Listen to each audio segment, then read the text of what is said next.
으로 잠깐 가보면 16장 30절에 보면 오므리의 아들 아합이 그 전에 모든 사람보다 여호와 보시기에 악을 더욱 행했다.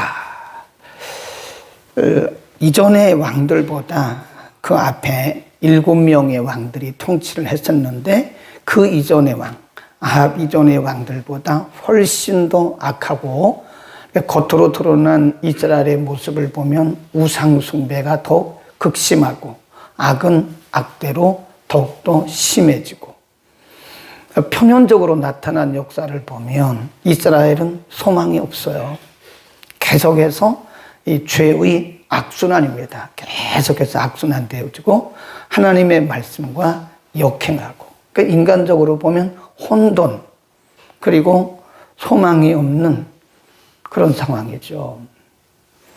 굉장히 소망이 없는 어둠, 수렁, 이런 말을 다 갖다 붙여도 괜찮아요.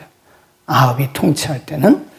그런데 17장부터 22장까지 또 다른, 같은 시대입니다, 지금. 다른 시대가 아니고, 아합이 통치하고 있던 시대 앞에는 이렇게 악의 순환, 역행, 혼돈, 소망이 없는 그런 아주 절망 가운데 있는 그런 상황, 앞에는 그런 상황, 굉장히 어두운 상황이에요. 근데 지금 17장부터는 여기서 일어나고 있는 거예요. 이 뒤에서 일어나는 것을 동시에 기록하고 있는 겁니다. 딴 역사가 아니고 앞에는 그렇게 전혀 절망적인 소망이 없는 그런 상황 속에서 이 뒤면에서, 이면에서 일어나고 있는 하나님의 역사를 기록하고 있는 것이다. 그래서 우리가 항상 강조하는 것이 역사는 항상 두 면이 흐르고 있어요. 그래서 표면적인 역사, 이 뒤에 있는 이면적인 역사. 그러니까 우리는 항상 표면적인 역사를 보고 개인적으로나 국가적으로나 사회적으로 절망하고 낙심하고 그러잖아요. 근데 믿음의 눈은 여기를 보면 안 된다. 물론 여기를 보고 기도는 해야 되지만 이 뒷면에 그럼에도 불구하고 이면에서 하나님의 역사가 동시에 진행되고 있다는 사실을 반드시 알아야 된다. 그래서 어제 우리가 공부한 것 중에 이렇게 앞에서는 혼돈, 수렁, 악의 순환, 역행, 절망, 이런 상황 속에서 하나님이 역사의 무대 속에 누구를 등장시켜요? 엘리야라고 하는 사람을 등장시킨다고요. 이게 어떻게 보면 어둠이 가장 심할 때 빛이 오더라고요. 그게 서광이라고 합니다. 서광. 이 비춰오는 서광. 어둠이 깊을 때 빛이 비춰오는 거, 서광. 그러니까 하나님이 역사의 무대 속에 엘리야를 등장시키고 엘리야를 통해서 계속 기적을 베푸시는 거예요. 하나님이 가장 어려운 그리시네가로 엘리야를 보내시고 거기서 까마귀를 통해서 먹이시는 거예요. 그래서 기적이죠. 오늘 본문에도 보면 기적이 두 가지가 기록이 됩니다. 한번 보죠. 첫 번째 기적은 8절입니다. 여호와의 말씀이 엘리야에게 임하여 가라사대, 거기 줄 봅시다. 여호와의 말씀이 17장 2절에도 여호와의 말씀이 엘리야에게 임하여 가라사대, 8절도 여호와의 말씀이 엘리야에게 임하여 가라사대. 그러니까 이 시대가 어두우면 어두울수록 우리는 겉으로 나타난 이런 표면적인 역사를 가지고 우왕좌왕하면 안 된다고요. 그것이 전체인 것처럼 우리가 생각하고 그 표면적인 역사만 바라보면서 우리가 낙심하고 그러면 안 된다고요. 그때 우리 믿는 사람들에게 필요한 것이 뭐냐? 하나님의 말씀에 귀를 기울이는 거예요. 하나님이 이런 어둠 속에서, 이런 악이 순환되고 역행하는 이런 어둠 속에서, 이런 수렁 같은 속에서, 절망 같은 속에서 하나님이 뭐라고 말씀하시는가? 이때 우리는 믿음의 기질을 발휘해야 돼요. 안 믿는 사람같이 똑같이 우왕좌왕하고 그러면 안 됩니다. 하나님이 뭐라고 말씀하시는가? 우리는 귀를 기울여야 돼요. 성경에 보면 꼭 그럴 때마다 하나님이 나타나세요. 여호와의 말씀이 임하여 가라사대, 뭐라고 말씀하시나? 9절, 너는 일어나. 어디서 일어나요? 그리시네가. 이제 까마귀를 더 이상 기대하지 말라는 거예요. 계속 까마귀만 오는 건 아니라고 그랬죠? 네, 너는 여기서 떠나라. 여기서 일어나 시돈에 속한 사로밧으로 가서 거기 요하라. 내가 그곳 과부에게 명하여 너를 공궤하게 하였느니라. 이 부분을 잘 보셔야 돼요. 사로밧으로 가라. 거기에 여인 하나가 있다. 이미 그에게 명령을 하신 거예요. 엘리야는 어디로 갈 줄도 모르고 그곳에 누가 있는 줄도 모릅니다. 아무것도 몰라요. 근데 하나님이 엘리야에게 말씀하시기를 사로밧으로 가. 방향을 설정해 주셨어요. 그리고 거기 가면 내가 준비한 여인 하나가 있어. 명할 것이다가 아니에요. 공궤할 것이다가 아닙니다. 이미 공궤하게 하셨다. 이 말은 그 사로밧에 있는 여인의 마음에 너를 공궤하도록 이미 내가 주문해놨다. 그런 얘기예요. 앞서가시는 하나님이죠. 네. 우리 거기 사로밧 거기다 줄 곱시다. 이거 굉장히 중요합니다. 여기가 어딘가를 모르면 우리는 이 말씀의 중요한 키포인트를 놓쳐요. 우리가 사로밧 가고 그러잖아요. 사로밧이 어디냐? 자, 우리 16장으로 갑니다. 사로밧은 시돈 지역인데요. 31절 보세요. 느밧의 아들 여로보암의 죄를 따라 행하는 것을 오히려 가볍게 여기며 시돈 사람의 왕 엣발의 딸 이세벨 거기 줄급시다. 시돈 지역입니다. 여기가. 사로밧이 어디냐? 시돈 지역이에요. 시돈이 어디냐? 바로 이세벨의 고향입니다. 이세벨이 무슨 신을 섬겼다고 그랬어요?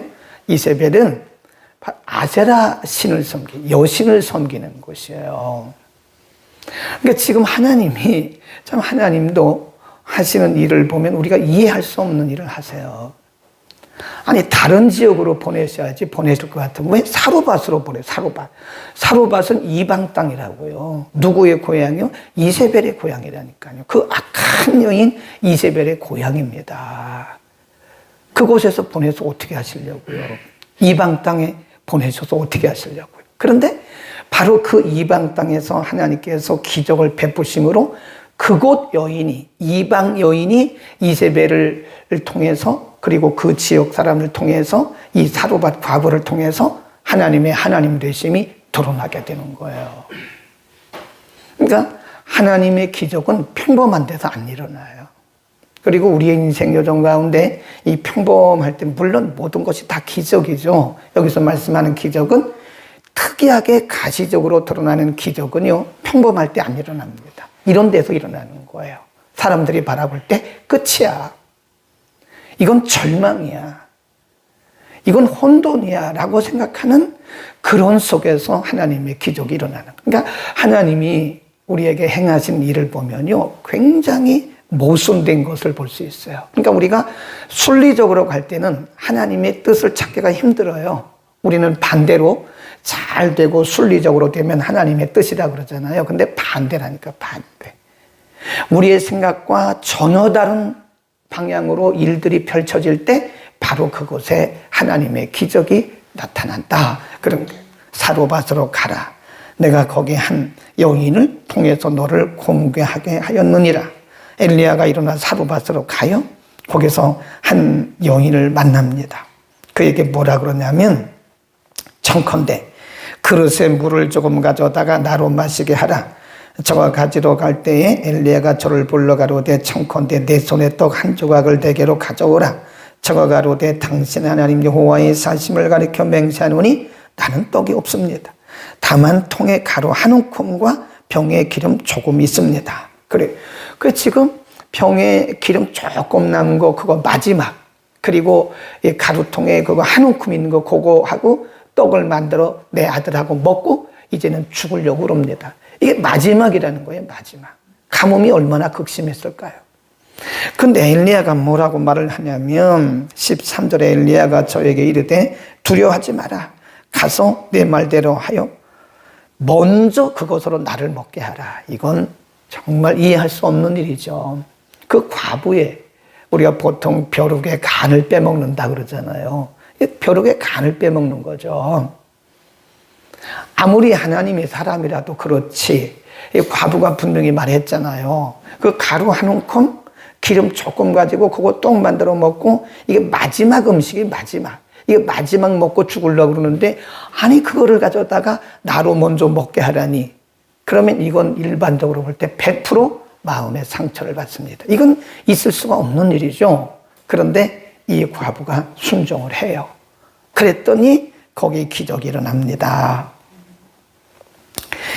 14절에 보면 엘리야가 선포합니다. 이스라엘 하나님 여호와의 말씀이 나 여호와가 비를 지면에 내리는 날까지 그 통의 가루는 다하지 아니하고 그 병의 기름은 없어지지 아니하리라 하셨느니라. 저가 가서 엘리야의 말대로 하였더니 이게 참 신기한 거예요. 사루밭같이 이렇게 이방 나라에 이제 대조가 되잖아요. 이방 땅에 선지자의 말을 순종하는 사람이 있다는 거예요. 말도 안 되는 거죠, 사실은. 자기가 그 마지막 먹고 죽으려고 하는 그거를 내게 먼저 달라고 말하는 그 선지자의 말이 이해가 됩니까? 전혀 이해가 안 해요. 상처받죠, 오히려. 아니, 어떻게 그런 말을 할 수 있냐고. 그건 내가 마지막 먹을 건데 그거를 당신에게 달라고요? 그러나 이 여인에게는 믿음이 있는 거예요. 그러니까 왜 성경이 이거를 기록하고 있느냐, 이거예요. 얼마나 모순이에요. 하나님의 백성들이 이런 믿음을 가져야 되는데 하나님의 백성은 이스라엘 백성들은 이런 믿음조차 없는데 바로 시돈 땅에 그 이방 여인은 그런 믿음이 있다는 거예요. 그래서 하나님께서 거기서 어떻게 역사하셨나? 엘리야의 말대로 거기 보면 16절 여호와께서 엘리야로 하신 말씀같이 통의 가루가 다하지 아니하고 병의 기름이 없어지지 아니. 이게 첫 번째 기적입니다. 그래서 이 시돈 땅 사루밭 과부가 엘리야를 통해서 하나님의 능력을 경험한 거예요. 거기다 써놓으세요. 기적 써놓으시고 지금 두 번째 기적 아닙니까? 까마귀를 통해서 먹이시는 기적. 그 다음에 가루통에 그 가루 오늘날로 말하면 쌀통에 쌀이 떨어지지 않는 기적. 이 기적이 뭐냐? 기적은 하나님의 하나님 되심을 드러내시는 비상수단이다. 이렇게 써놓으세요. 그러니까 우리가 막 기적을 베풀어 주옵소서 한다고 기적이 나타나는 거 아닙니다. 그러니까 우리가 믿음을 좀 넓게 봐야 돼요. 그건 우리하고 상관없는 거예요. 하나님이 보실 때 하나님이 여기는 비상수단이 필요하구나. 그럴 때 하나님이 비상수단으로 보이시는 것이 기적이에요. 그건 우리 믿음과도 상관이 없습니다. 물론 우리가 복음서에 보면 많은 사람들이 주여 내가 주를 믿습니다. 그럴 때 예수님 뭐라 그래요? 그래 내 믿음대로 되라. 그것도 역시 하나님의 하나님됨을 드러내기 위한 것이죠. 그 사람의 믿음도 있긴 있지만 궁극적으로는 하나님의 하나님 되심을 드러내기 위한 비상수단으로서 기적이 나타나는 것이다. 이렇게 생각하시면 돼요. 어두우면 어두울수록 하나님의 하나님 되심을 드러내셔야 하기 때문에 기적들이 많이 나타나요. 그 다음에 보세요. 두 번째 17절로 갑니다. 17절 2일 후에 얼마 후에 그런 뜻입니다. 이런 기적이 있은 후에 그 집 주모는 바로 위에 있는 그 여인, 그 과부예요. 그 과부. 떡 먹고 함께 죽으려고 했던 그 아들이 죽어요. 그 집 주모 되는 여인의 아들이 병들어 증세가 심히 위중하다가 숨이 끊어진지라 죽었어요. 죽었습니다. 여인이 엘리야에게 이르되 하나님의 사람이여 당신이 나도 더불어 무슨 상관이 있기로 내 죄를 생각나게 하고 내 아들을 죽게 하려고 내게로 오셨나이까. 그 여인의 생각이 뭐냐면 이 아들이 죽은 것은 자기 죄 때문이라는 거예요. 이거 보통 사람들의 생각입니다. 보통 사람들은 어떤 문제가 발생하면 다 자기 죄라고 생각하는 거예요. 여인도 이 사루밭 과부도 그런 생각을 하는 거예요, 지금. 당신이 왜 그 기적을 베풀 때는 그런 생각을 안 하더니 그 기적을 끝나고 나서 조금 시간이 지나고 나서 자신의 아들이 죽으니까 그 기적은 온데간데 없고 지금 엘리야를 원망하는 거예요. 왜 우리 집에 오셔가지고 내 죄를 생각나게 하고 멀쩡한 우리 아들을 이렇게 죽게 하냐고 그러는 거예요. 이게 인간의 모습입니다.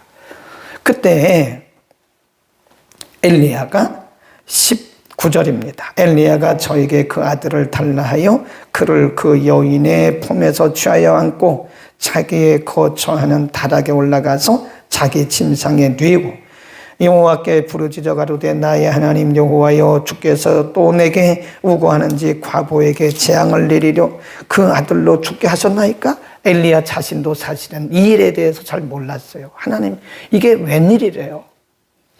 하나님 이게 웬일이래요? 그런 거죠. 그 아이 위에 몸을 3번 펴서 엎드리고 여호와께 부르짖어 가로되 나의 하나님 여호와여 원컨대 이 아이의 혼으로 그 몸에 돌아오게 하소서 하니 여호와께서 엘리야의 소리를 들으심으로 그 아이의 혼이 몸으로 돌아오고 살아났다. 24절이 굉장히 중요합니다. 이것 때문에 하나님이 기적을 베푸신 거예요. 24절 시작. 여인이 엘리야에게 이르되 내가 이제야 당신은 하나님의 사람이시오 당신의 입에 있는 여호와의 말씀이 진실한 줄 알겠습니다. 그러잖아요. 이것 때문에 하신 거예요. 이것 때문에. 사르밧이 어디라고 그랬어요? 이방 땅. 누구의 고향이라고 그랬어요? 이세벨의 고향.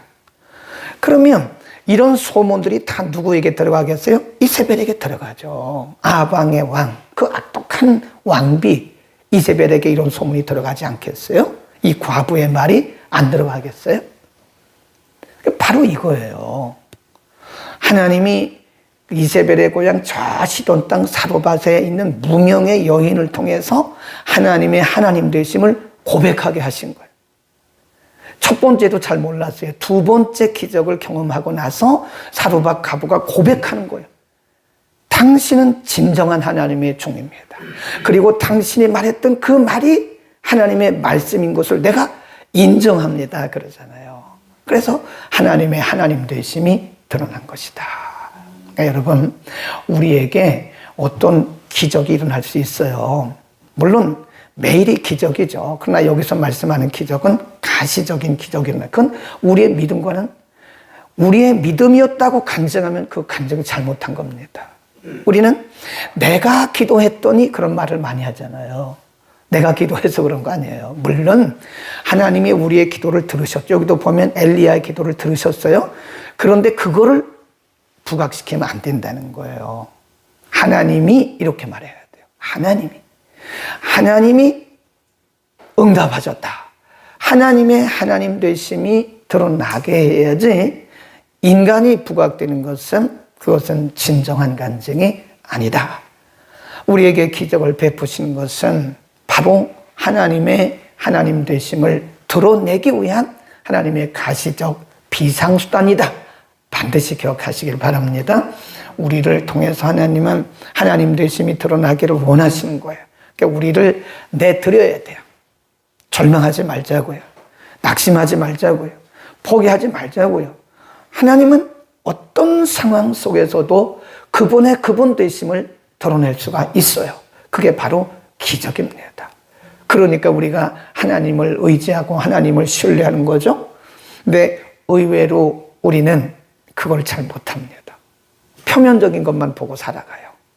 표면적으로 나타난 이 역사만 바라보고 성공이다, 실패다, 실망이다, 절망이다, 희망이다 이런 얘기를 하는데 우리의 믿음이 좀 더 깊은 곳으로 들어가야 돼요. 하늘을 내어드려야 됩니다. 시대가 어려울 때 이렇게 어둠 속에 있을 때 사람들이 우왕좌왕하고 절망하고 포기하고 그럴 때 우리는 모든 것을 내려놓고 하나님이 역사하시도록 나를 내드려야 된다는 거예요. 내 모든 걸 내려놓고 그게 케노시스예요. 나를 비우는 거예요. 내가 가지고 있는 하나님의 기적은 안 나타나요. 내가 이것을 붙들고 있는 한 하나님의 역사는 잘 안 나타나요. 이걸 내려놔요. 모든 걸 다 내려놓고 비워야 돼요. 그리고 빈 통을 들여야 돼요. 과부가 빈 통을 들였을 때 하나님이 그 빈 통에 거가 끝날 때까지 이 가뭄이 끝날 때까지 하나님이 계속해서 그 통을 채워주시잖아요. 아멘. 기도하겠습니다. 걸어가신 우리 아버지, 오늘 아침 참으로 절망적인 상황 속에서 혼돈 상황 속에서 악이 순환되는 상황 속에서 하나님의 말씀을 떠나서 역행하는 순간 속에서 하나님은 그 가운데 여전히 일하고 계셨고 하나님의 방법으로 일하신 사실들을 우리에게 보여주셨습니다. 하나님, 우리에게 눈을 열어서 하나님의 역사를 바라볼 수 있는 은혜를 더하여 주옵소서. 우리는 연약하기 때문에 겉으로 나타난, 표면적으로 나타난 역사만 바라보고 절망하고 우왕좌왕하고 때로는 일희일비할 때도 많았습니다. 하나님, 이제부터는 그러나 그 뒤에서 역사하시는 하나님의 역사를 바라보며 소망을 갖게 하시고 무엇보다도 과부가 자기의 통을 비워드렸을 때 그곳에 하나님의 역사가 일어났던 것처럼 우리를 비우고 우리를 내려놓는 믿음의 결단도 있게 하여 주옵소서. 오늘도 우리의 삶의 현장에 여전히 일하고 계시는 하나님의 기적의 손길을 발견하게 하옵소서. 언제나 감사와 기쁨과 소망이 우리 가운데 넘치게 하옵소서. 예수 그리스도의 이름으로